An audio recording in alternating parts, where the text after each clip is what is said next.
Bismillahirrahmanirrahim. Assalamualaikum warahmatullahi wabarakatuh. Saya Atas nama Fatmawati, program studi pendidikan antropologi, jurusan sosiologi antropologi, Fakultas Ilmu Sosial dan Hukum, Universitas Negeri Makassar.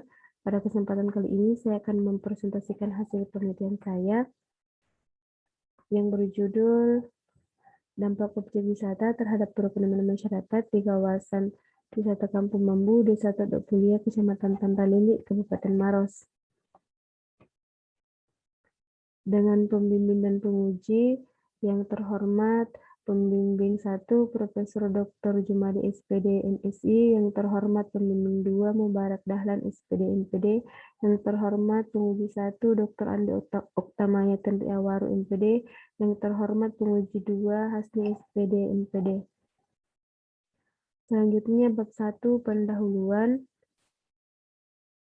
Dengan latar belakang pariwisata menjadi salah satu sektor yang diperhatikan oleh pemerintah Kabupaten Maros. Salah satu sektor yang dikembangkan adalah sektor ekowisata, di mana ekowisata merupakan wisata yang dipergunakan masyarakat dengan berbasis pada keindahan yang tersedia pada alam, menikmati keindahan lingkungan, serta memberikan nilai pendidikan merupakan salah satu tujuan ekowisata.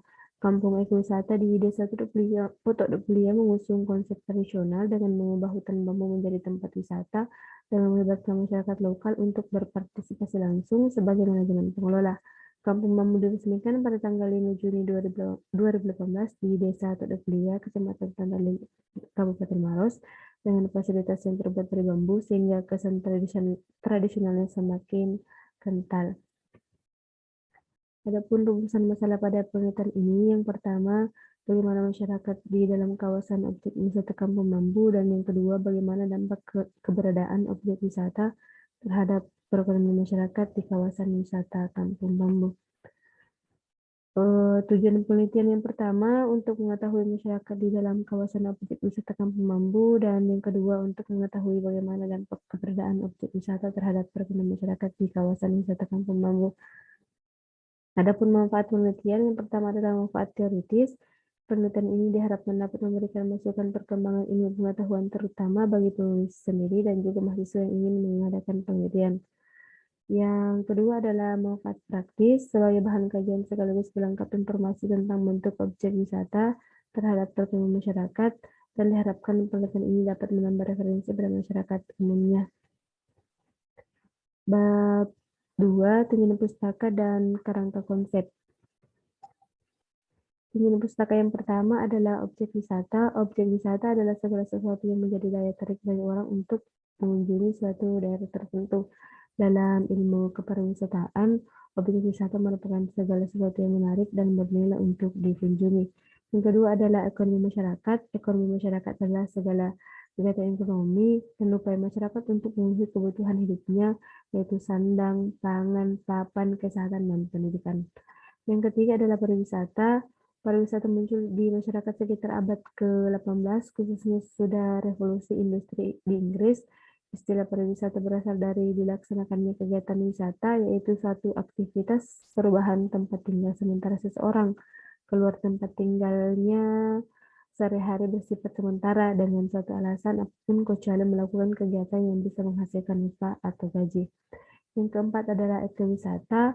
Ekowisata yaitu pengembangan pariwisata yang bertanggung jawab di daerah yang masih alami, yang dikelola untuk menikmati dan menghargai alam dengan melibatkan unsur pendidikan dan keterlibatan aktif sosial masyarakat setempat. Yang kelima adalah antropologi pariwisata. Hubungan antropologi dan dunia pariwisata adalah untuk membahas aspek-aspek budaya masyarakat sebagai aset dalam dunia pariwisata.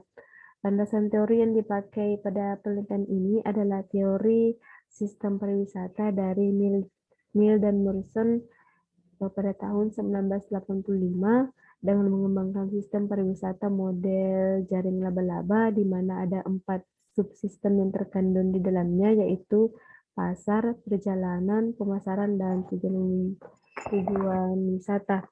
Pasar yang dimaksud Mill dan Morrison dianalogkan dengan konsumen, yaitu bagian yang berkaitan erat dengan kegiatan perjalanan, karena konsumen atau pasar adalah subjek atau pelaku perjalanan, di mana pasar sangat berperan dalam melakukan pembelian perjalanan. Yang kedua adalah perjalanan. Perjalanan berkaitan erat dengan pasar. Ketika seseorang memutuskan akan melakukan perjalanan, ia pasti sudah menentukan tempat tujuan, kapan, dan bagaimana cara mencapainya. Yang ketiga adalah pemasaran. Perjalanan juga terkait erat dengan cara menuju, apakah melalui jalan darat, lewat udara, ataupun lewat laut. Dan yang terakhir adalah tujuan wisata. Objek wisata atau tujuan wisata merupakan subsistem pariwisata berikutnya. Tujuan wisata terdiri dari atraksi wisata dan pelayanan di mana masing-masing bagian saling mempengaruhi untuk mewujudkan kepuasan wisatawan.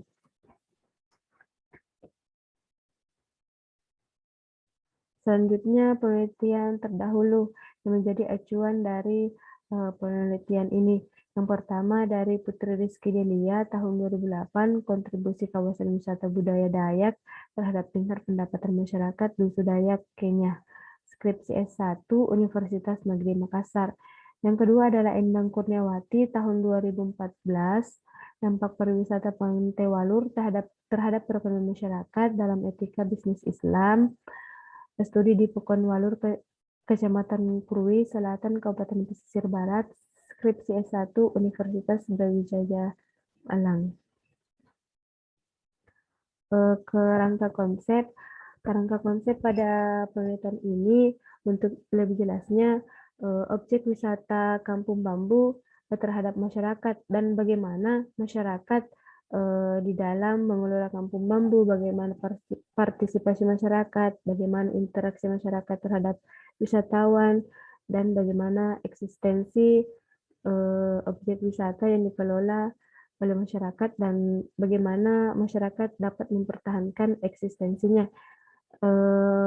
Yang kedua yang peneliti ingin ketahui dari objek wisata Kampung Bambu adalah perekonomian masyarakat.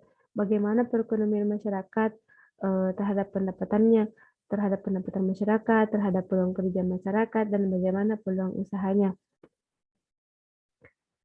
Selanjutnya adalah bab 3, metode penelitian. Jenis penelitian yang dipakai pada penelitian ini adalah penelitian deskriptif dengan menggunakan data kualitatif. Yang kedua adalah lokasi penelitian ini berada di Desa Teluk Kuliah, Kecamatan Tanah Lilik, Kabupaten Maros. Sumber data yang digunakan adalah data primer dan data sekunder. Teknik pengumpulan data yang pertama adalah observasi, wawancara, dan dokumentasi. Teknik pengabsahan data adalah metode triangulasi sumber.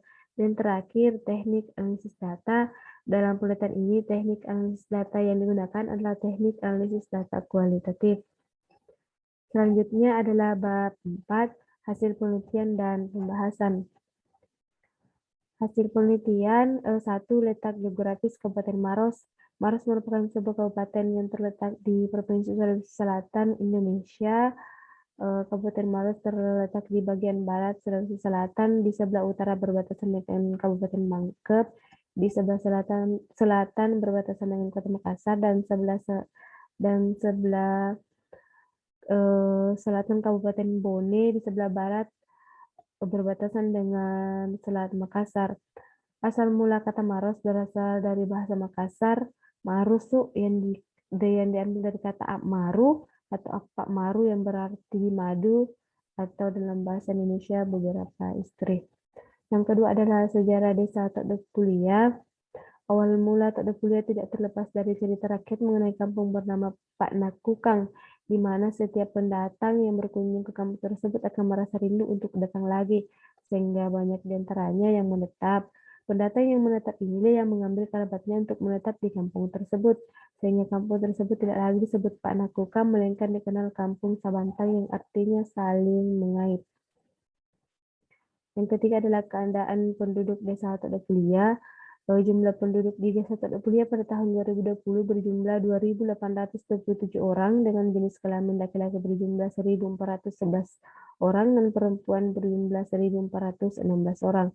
Adapun tingkat pendidikan di desa Todok Kuliah itu tamat sekolah dasar dengan jumlah 716 orang, tamatan SLTP 2.260 orang, dan untuk tamatan SLTA 312 orang. Dari data tersebut dapat ditemukan bahwa berdasarkan tingkat pendidikannya, warga desa Todok Kuliah tergolong memiliki sumber daya manusia SDM yang cukup potensial karena lebih dari setengah jumlah warga masyarakat termasuk warga yang tuntas wajib belajar 9 tahun. Adapun mayoritas penduduk di desa terpencil bermata pencaharian sebagai petani. Dan yang terakhir dari segi agama yang dianut oleh masyarakat desa Tadoplia yang terdiri dari dua agama yaitu Islam dan Kristen. Mengenai jumlah penduduk desa Tadoplia berdasarkan agama menunjukkan bahwa penduduk desa Tadoplia mayoritas menganut agama Islam dengan jumlah 2.820 orang, sedangkan yang menganut agama Kristen 7 orang. Selanjutnya adalah pembahasan. Pembahasan pertama adalah masyarakat di dalam kawasan wisata Kampung Bambu. Pada penelitian ini, peneliti ingin mengetahui bagaimana masyarakat di dalam kawasan wisata Kampung Bambu. Yang pertama adalah masyarakat dalam mengelola Kampung Bambu. Pengelola dari Kampung Bambu sendiri adalah masyarakat yang berada di sekitar Kampung Bambu. Seperti yang dibahasakan di sini, untuk masalah yang dirasakan pengelola yang pertama adalah untuk pembebasan lahan dan pelatihan membuat kerajinan tangan dari bambu. Yang kedua adalah partisipasi masyarakat. Dalam pengelolaan wisata Kampung Bambu, masyarakat masih menggunakan gotong royong dalam hal pengelolaan Kampung Bambu sehingga kedekatan antara masyarakat semakin erat. Selanjutnya adalah interaksi terhadap wisatawan. Masyarakat di sekitar Kampung Bambu mengutamakan interaksi terhadap wisatawan yang berkunjung sehingga terjadi komunikasi dan keakraban yang baik. Yang keempat adalah eksistensi objek wisata. Pengelola objek wisata Kampung Bambu berusaha mempertahankan eksistensi tempat wisata yang dikelola dengan cara mempertahankan konsep tradisionalnya. Dan pembahasan yang kedua adalah dampak keberadaan objek wisata terhadap perekonomian masyarakat di kawasan wisata Kampung Bambu. Pada penelitian ini, peneliti ingin mengetahui 3 aspek. Yang pertama, peluang kerja. Lapangan pekerjaan merupakan salah satu yang sangat dibutuhkan oleh masyarakat. Adanya lapangan pekerjaan ini akan membuka kesempatan bagi masyarakat setempat untuk memperbaiki keadaan ekonomi mereka. Peluang kerja semenjak adanya objek wisata Kampung Bambu terhadap masyarakat adalah dengan membuat kerajinan tangan dari bambu itu sendiri, kemudian dipasarkan di dalam objek wisata Kampung Bambu atau bahkan via sosmed. Yang kedua adalah pendapatan masyarakat.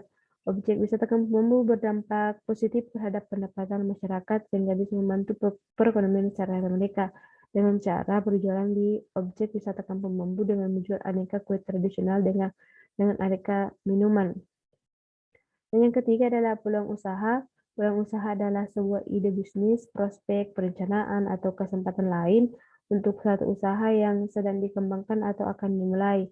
Peluang usaha di dalam Kampung Bambu ialah dengan berjualan dengan konsep dagangan yang masih tradisional seperti kue zaman dulu. Bab 5 adalah penutup. Kesimpulan. Masyarakat di dalam kawasan objek wisata Kampung Bambu terhadap pengelolaan Kampung Bambu adalah masyarakat sendiri, partisipasi masyarakat dengan ikut andil dalam perbaikan sarana dan kebersihan, interaksi terhadap wisatawan dengan cara ramah serta menyapa, dan eksistensi objek wisata Kampung Bambu dengan tetap mempertahankan konsep tradisional. Dampak keberadaan objek wisata terhadap perekonomian masyarakat memberikan dampak positif terhadap pendapatan masyarakat yang meningkat, memberikan peluang usaha bagi masyarakat sekitar dengan cara berjalan, serta peluang kerja bagi masyarakat dengan membuat kerajinan tangan. Selanjutnya adalah saran. Yang pertama, untuk pengelola agar tetap mempertahankan konsep tradisionalnya dalam mengelola Kampung Bambu. Yang kedua, saran bagi pemerintah kabupaten setempat untuk membangun objek wisata Kampung Bambu agar lebih baik ke depan. Itulah tadi hasil presentasi saya. Lebih dan kurangnya mohon dimaafkan. Wassalamualaikum warahmatullahi wabarakatuh.